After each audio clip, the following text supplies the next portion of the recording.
I'm David Remnick, host of the New Yorker Radio Hour. There's nothing like finding a story you can really sink into that lets you tune out the noise and focus on what matters. In print or here on the podcast, The New Yorker brings you thoughtfulness and depth and even humor that you can't find anywhere else. So please join me every week for the New Yorker Radio Hour, wherever you listen to podcasts.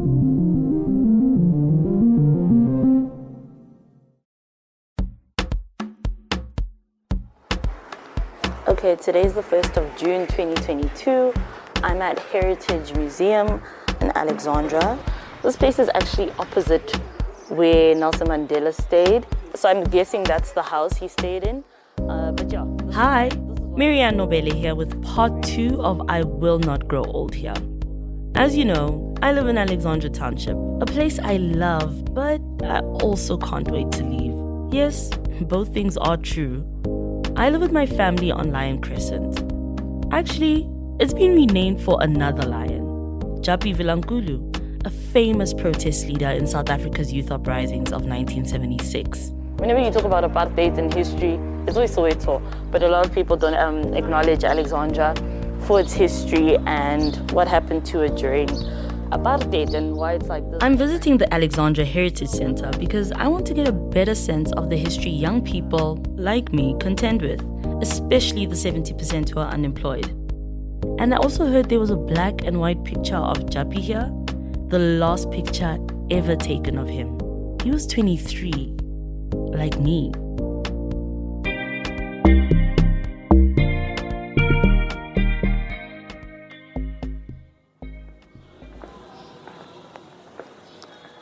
I'm going to give you a little tour.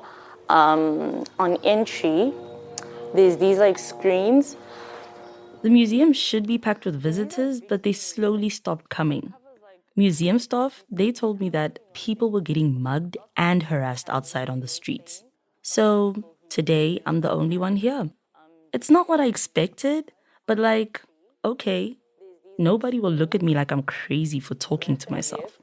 It says, Alex, where our human spirit triumphs. It says, our lives in Alex have always been very challenging, but our human spirit has triumphed again and again. During our repressive past, Alex was one of the few urban areas. I love all the big, beautiful murals in here.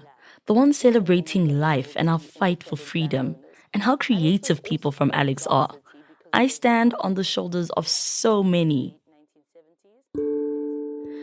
But there's a dark history here too. It's all around us in Alex, practically in the air we breathe. When you say 1976 in South Africa, immediately you think of Soweto. That's because on June 16th, students in Soweto refused to write their exams in Afrikaans, which seems fair. It wasn't their language after all. In protest, they walked out of their schools and marched peacefully through the streets. On day 1, the police fired live ammunition and tear gas at the students. Dozens of protesters were killed. On day 2, workers joined the students. They raised their fists in the air, screaming, Amandla! They set fire to trains and buses and government buildings, including the schools. The police deployed nearly 2,000 officers and they shot into the crowds of people at random, at kids. By day 3, June 18th, the riot spread to Alex. Japie Vilankulu, he led the protests. Here's a picture actually, wow. I never noticed it before. In the picture, a few people run for cover, but Japie, he stands in the middle of the street, defying the police crackdown, holding a round dustbin lid in his left hand. So he's literally using it like Captain America, like right in front of him, and he's like kind of squatting down, and he has a brick in the other hand, and I'm guessing these are the police, but they literally headed for him. So apparently they shot 7 bullets. 7 bullets. One pierced his shield, hitting him in the head. It killed him immediately. Alexandra is represented by that young man with a dustbin lid who was blocking bullets on June 18th, 1976 here in Alexandra. As they were shooting, he tried to block the bullets with a dustbin lid. That's South Africa's poet laureate, Mongani Wally Serote. Quotes from his poems and speeches are all over the museum. In the year 2022, Alexandra is still existing worse, much more worse. I grew up here. Much more worse than it has ever been. It's a grievous fault of this country. Even at the Alexandra Heritage Center, this place of celebration and pride, all you have to do is look out of the window to see corrugated iron shacks, the lack of space and privacy. It all reminds you, people here are struggling. Alexandra, I would have long gone from you.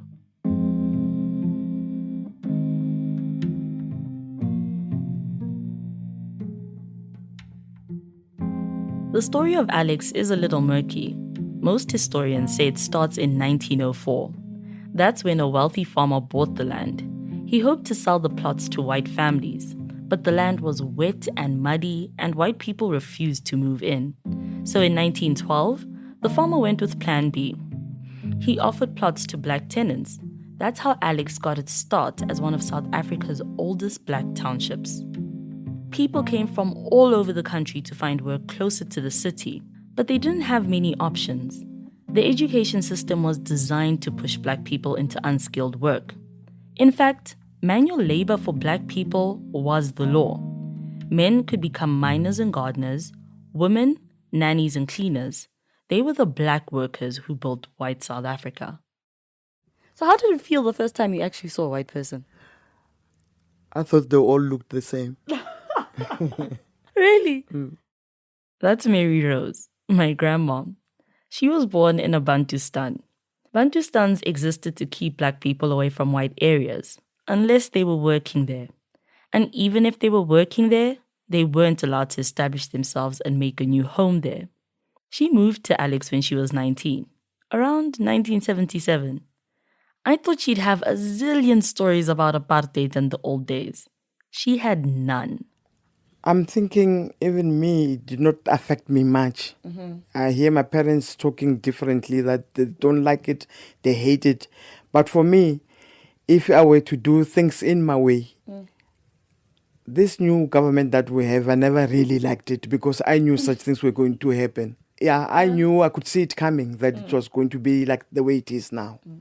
So when you say you weren't affected, like what compared to the way your parents spoke about it, how do you feel like you weren't affected?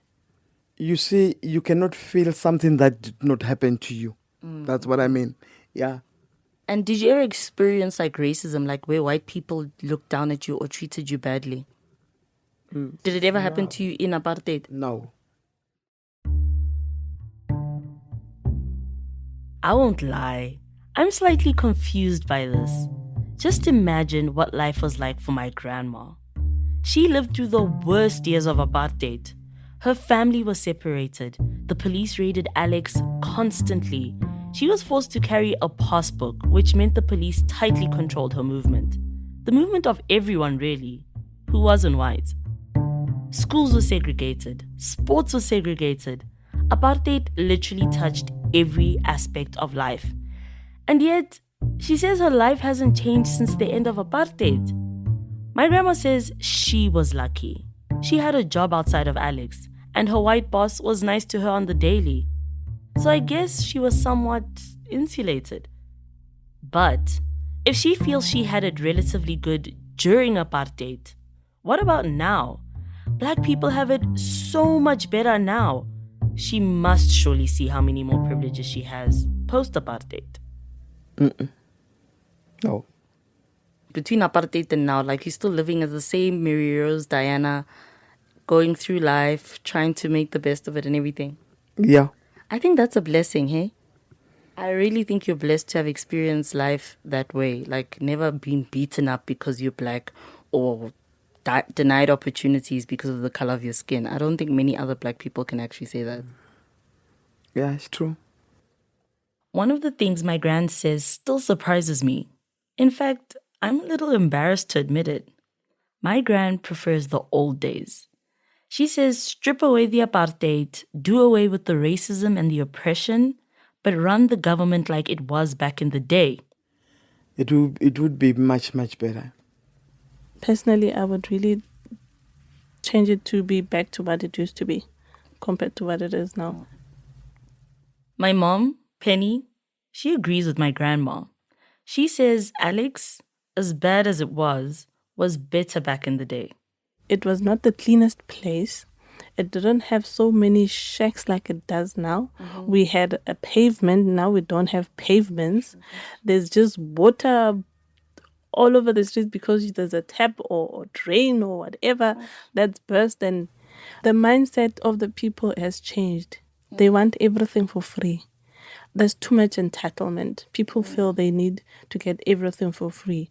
Water, electricity, but obviously when you get everything for free, you don't look after anything. So I would change for everything to be back to what it was. Not back to the apartheid era, no. But there was a time, man, when I was growing up and this place looked better than what it is now. We'll be back after a quick break. When I first started doing this, and I would talk about climate change, it was like another subject, like geology, hydrology, meteorology, and it was well received. And then at some point it got politicized. What made climate change political was the most comprehensive, longest-running propaganda campaign in U.S. history. I'm Amy Westerveld, the host of Drilled, a true crime podcast about climate change. Listen and subscribe wherever you get your podcasts.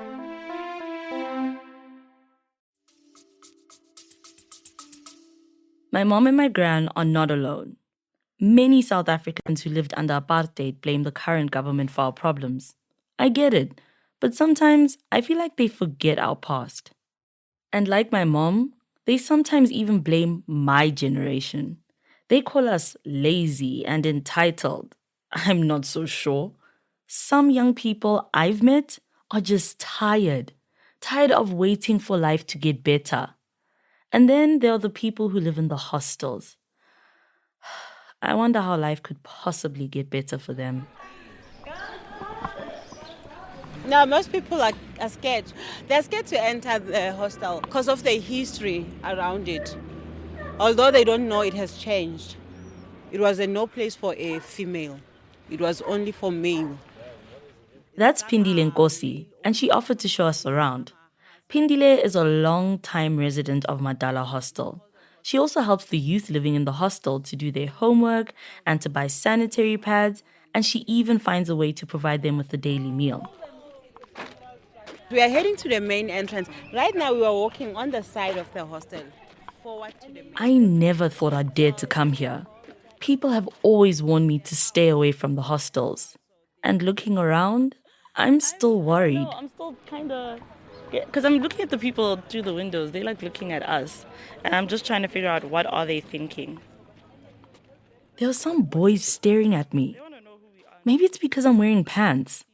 I've heard that men who live here expect women to only wear dresses. But Pindile tells me it's okay. Madala Hostel is 5 floors of exposed brick and raw concrete. It looks like it's been through a lot. The roof is missing from dozens of rooms on the top floor. There are broken windows everywhere, and satellite dishes sprout like mushrooms from the side of the building. Okay, we are entering in Madala Hostel. We're using the steps, but unfortunately, there's no infrastructure, so we're gonna jump the sewerage because... Can you jump, guys? Can you jump, guys, ne?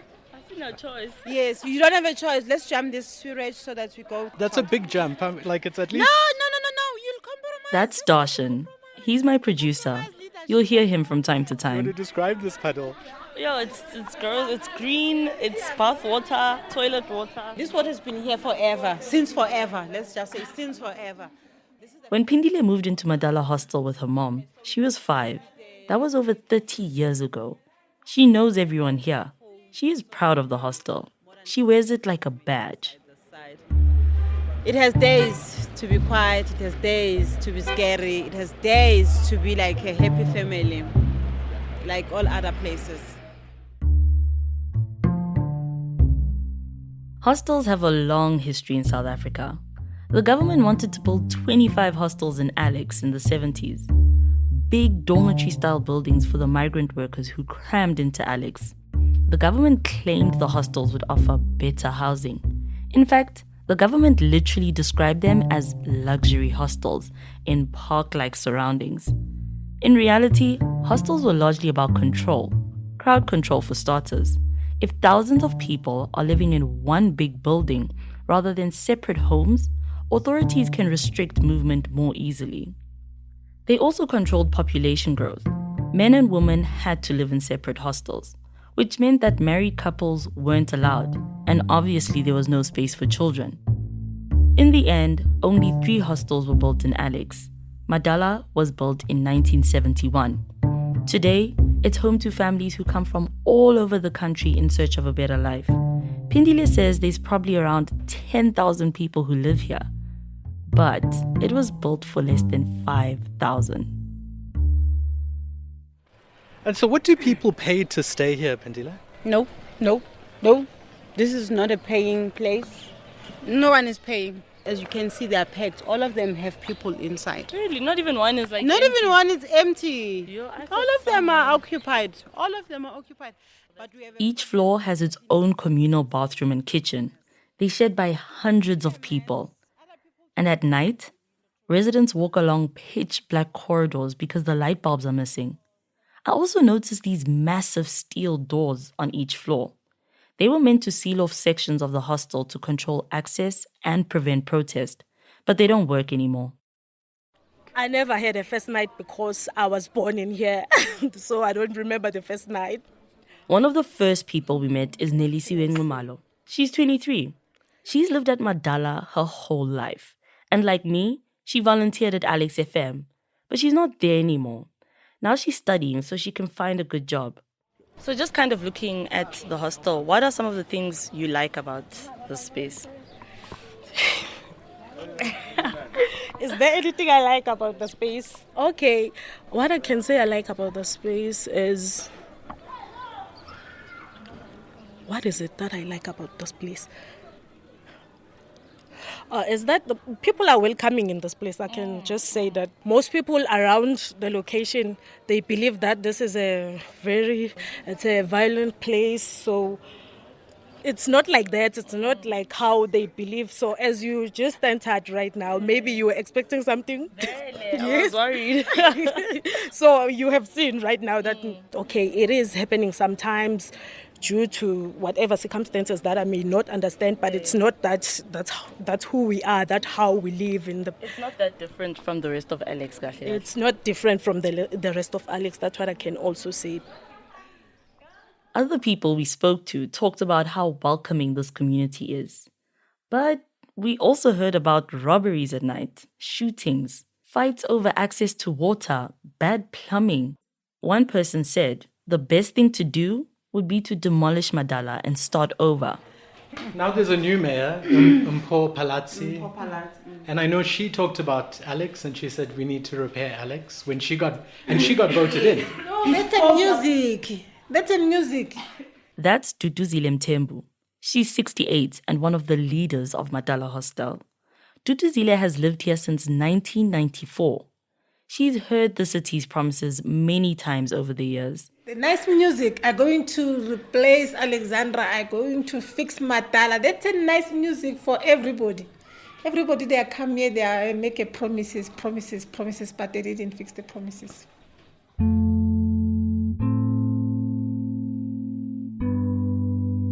No human being was born to be a subject of history. This is poet Wally Serote again. All human beings were born, and we know it instinctively in us, that we cannot be subjects of history. We know inside of us that the greatest gift is to be masters of history. So if it is so for everybody in the world, why are some trapped in a place like Alexandra? Wally moved to Alex when he was 8 years old. He went to school here. He made it out of Alex in his mid-20s. But during that time, he got to know the place and its people. We asked him why Alex has only gotten worse. My answer to that is that somebody somewhere planned and said, we'll keep these people there so that they depend entirely on us. And because they depend entirely on us, we have to have absolute control over them. And because we have absolute control over them, then they should do what we tell them to do. If Alex was designed to trap us, and it sure does seem to have worked, what the hell are young people in Alex supposed to do?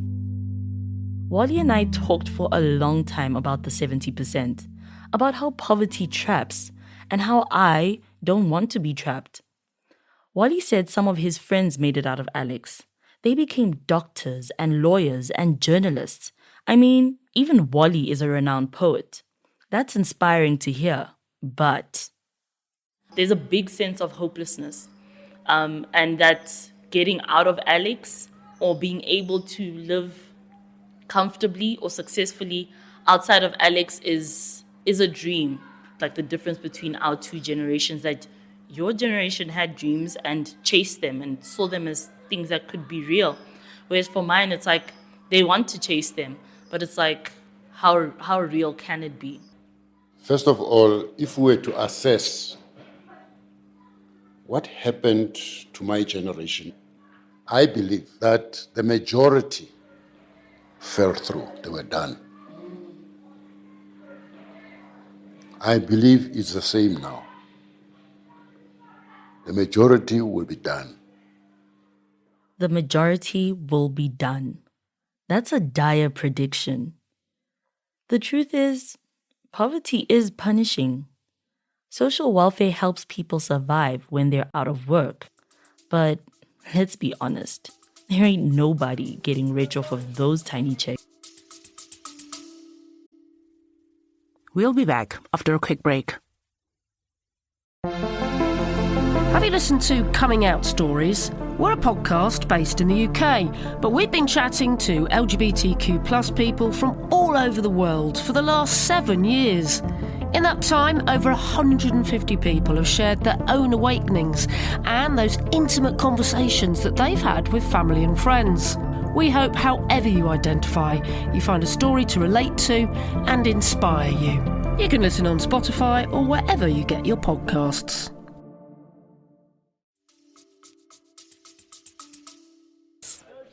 Okay, this is the place we are here to see, where the mother and his three daughters reside.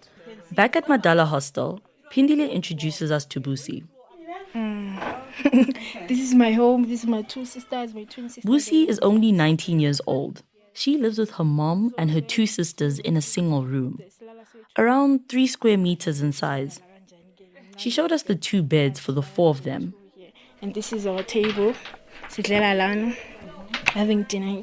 Then lana sibuki TV, and this is our fridge. And ikhabethe lethu leli, yeah. We're not using Busi's real name. She says complaining about the couple who live right next door is risky because she's seen them walking around with guns. She hates them. Her family hung a curtain and cardboard to divide their space from them. She says nights are the worst. That's actually when all the yelling starts. Sometimes when they are drunk, we have to go outside. Yeah. That's boring. She's saying they get loud and then they have to go out and kind of stop the fighting and that sort of thing. So, and that wakes them up, like you're sleeping and it's like you now have to go stop other people's fights that have nothing to do with you. It is annoying. We're chatting next to a small fridge. Busi told us it's empty. No food. She says her mom is still a few days away from payday. Busi's mom receives a child support grant, and it covers the basics like food and odds and ends. But it's not much. It's less than $30 a month. Yeah. Not yet payday. Yeah, it's not a payday. Yeah. There's nothing much. We've only been here for like a little over 5 minutes, but I'm relieved when Darshan tries to wrap things up. I want to leave. Thank you so much for showing us around and letting us come inside your house. No, it's okay. You can come anytime you want. Thank you. I mean, I appreciate this family for letting us into their home, but I felt uncomfortable knowing that there was nothing I could really do for them. I didn't want to be those people who just show up and give false hope because, just like them, I'm also looking for a way out. Pindile told me this before we left. The people who live here are like birds. The hostel cuts our wings. I know what she means.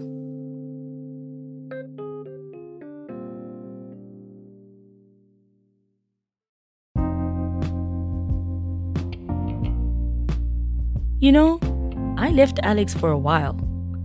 My mom, my stepdad, my sister and I, we moved into Lombadi East for a while. That's another suburb of Johannesburg. We lived there for about 6 years actually. And I thought, okay, here I go. I'm out of Alex. While I was living there, I really got to fully experience the suburban life. Huge yards, having a pool, privacy, security, the works. But long story short, my mom needed to move to a smaller apartment. That meant there was no more room for me and my sister.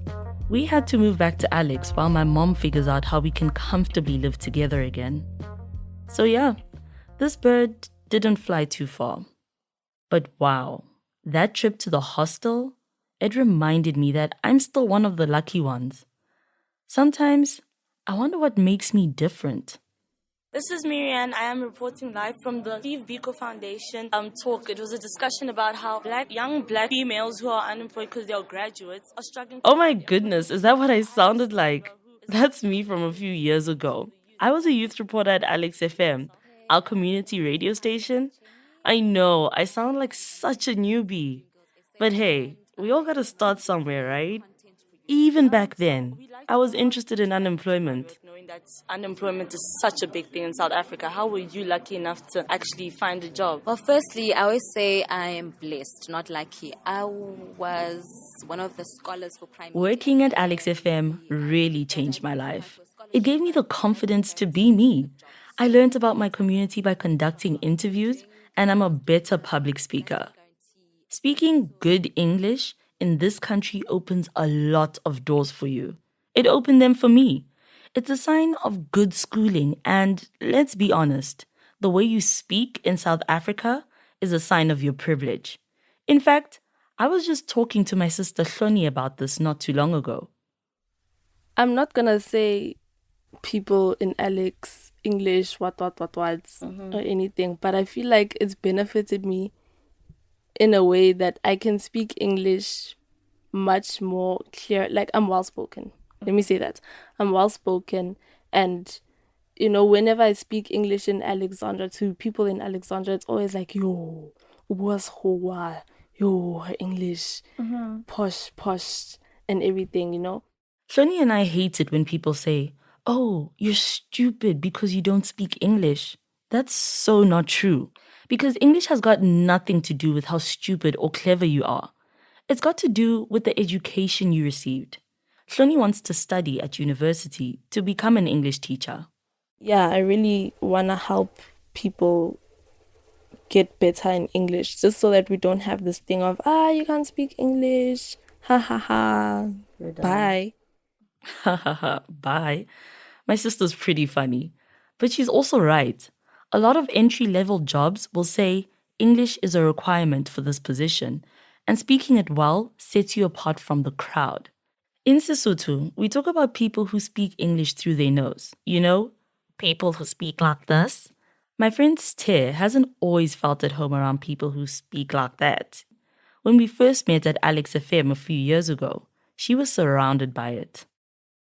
Like, I felt like, you know what, I don't belong there. I honestly felt like, you know what, I don't want to do this. Like, I'd wake up in the middle of the night and be like, okay, I don't wanna be here. Even when I came there, I'd be like, no, I don't wanna be here. I wanna go home. But Ste stuck with it and stayed on at the radio station. She got over my posh accent and realized we actually have so much in common. Yet partly what separated us is our schooling. Let me explain. The difference between rich and poor schools in South Africa is startling. On one end of the spectrum, There are rich schools with everything from private recording studios to Olympic-sized swimming pools. On the other end, there are schools with overcrowded classrooms and crumbling infrastructure. In some cases, they have no water or proper sanitation. And big surprise, a lot of these schools are in the township. Stay went to a school in Alex. It's not the worst, but show up late for class and she wouldn't have a chair to sit on for the rest of the day. Just a plank. Like, imagine the whole day on that. Even the plastic is tiring. Imagine the plank again. Me, on the other hand, I attended a Model C school outside of Alex. During apartheid, these were exclusively whites-only schools, but they're integrated now. So, I learned a lot at my school, including how the other half lives, or should I say, how the 1% lives? Like, there was this one boy, a short white kid. He didn't seem to care about school. There I was, studying all the time, participating in class and working hard. But this kid, he was just coming to school to tick a box. I even asked him one day, "What's your story? Don't you care?" He told me his parents owned a bunch of companies. His future was already laid out for him. No need to study. That's white privilege for you. My mom paid something like $200 a month to send me to that school. I never really knew how much it cost.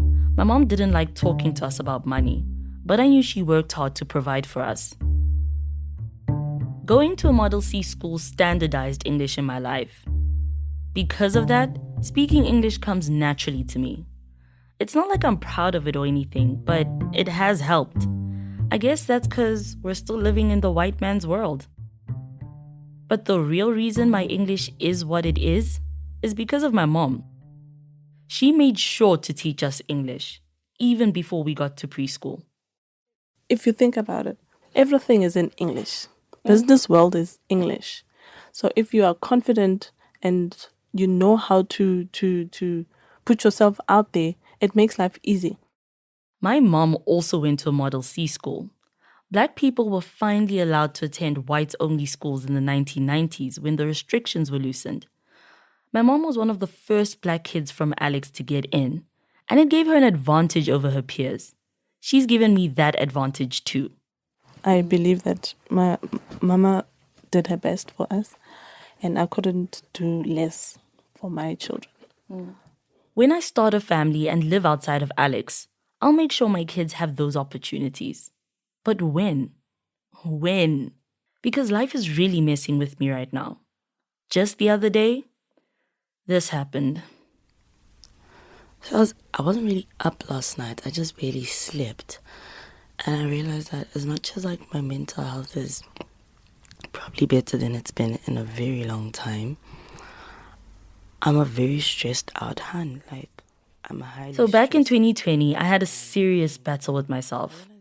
Of course, there was COVID. Everyone was struggling, but I fell off the ledge and had a mental breakdown after years of not taking care of myself. Just kind of been dealing with these thoughts and just a bit overwhelmed about my life and my future. And it's kind of just... Anyway, fast forward to 2022, and I'm low-key freaking out again. I'm living in Alex, and I'm wondering, who am I going to be? Where? Doing what? Am I going to get stuck here? And it's all because of something that happened at work. The one aspect of my life that I always had together suddenly felt like it was falling apart, and I'm thinking, am I going to join all the young people who don't know what's happening with their life? I spoke to my manager, and she was basically saying how as much as I'm doing my work and whatnot, she just feels like I'm not growing so much in the organization. That maybe I need to start looking at what it is I actually want to do in my life. And I mean, in that moment, I felt like it kind of broke me because I felt fired, first of all. Like, geez, she's really telling me. Maybe a lot of 23-year-olds feel like this, insecure, anxious about what's next. But what stressed me about that conversation with my boss is that I'm 23 years old and I'm living in Alex. Like, what am I supposed to do? I can't just be taking risks. I know I'm young, and I know she's right. This job isn't serving my development anymore.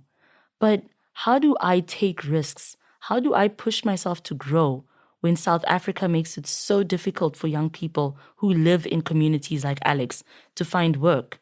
This was my most consistent job. This was my safety net. And without it, I really don't know what's next. So like for about a week after that conversation, I just wasn't really okay. Turns out I'm not 100% okay because I'm tearing up right now. But yeah, I think I have no intention of becoming part of the 70%. I will not let that happen. I will not. Yeah, I'm a mess. Not gonna lie.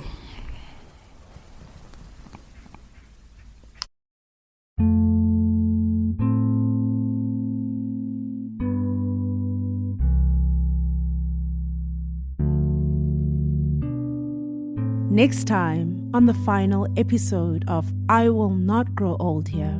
Let's say you were to paint a picture on this white wall of the three of us 10 years from now. What do you think that picture would look like? It would be a picture with your baby pictures. Me as a mommy, obviously, and you guys with the nice garden at the back, and me holding each of us. Yeah, on my sides. And then this beautiful, we dressed like those old. When they used to dress in dresses and gloves. Like on Bridgerton. Yeah, like that. Yeah, we dressed like that and we're just posing and beautiful pictures like that, yeah. And life's great. Something like that, yeah. This episode of I Will Not Grow Old Here is dedicated to Alex FM DJ and music manager Joshua Mbata, who was shot and killed after being robbed at gunpoint while walking home last week. This series is produced by Radio Workshop and the Children's Radio Foundation. Darshan Moodley is our senior producer. Joe Jackson is our managing producer and created our episode artwork. Rob Rosenthal and I edited this podcast. Additional production assistants, Martha O'Donovan and Ashley Ellis. Original music by Luyanda Mafiana, Selective Hearing, and Zach Malobo. Additional music by Blue Dot Sessions. Sound engineering by Mike Rayfelt. Our studio technician is Danny Boyson. A special thanks to community radio station Alex FM station manager Takalani Nemangowe and Semi Ramudike. And a big thanks to Radio Pantheon and Nick Naum for their support for our team in Athens. This episode of I Will Not Grow Old Here and the work of the Children's Radio Foundation would not be possible without the support from the Open Society Foundation. Visit our website for more information and to support our work at childrensradiofoundation.org. I'm Lesedi Mokgwatle. Till next time.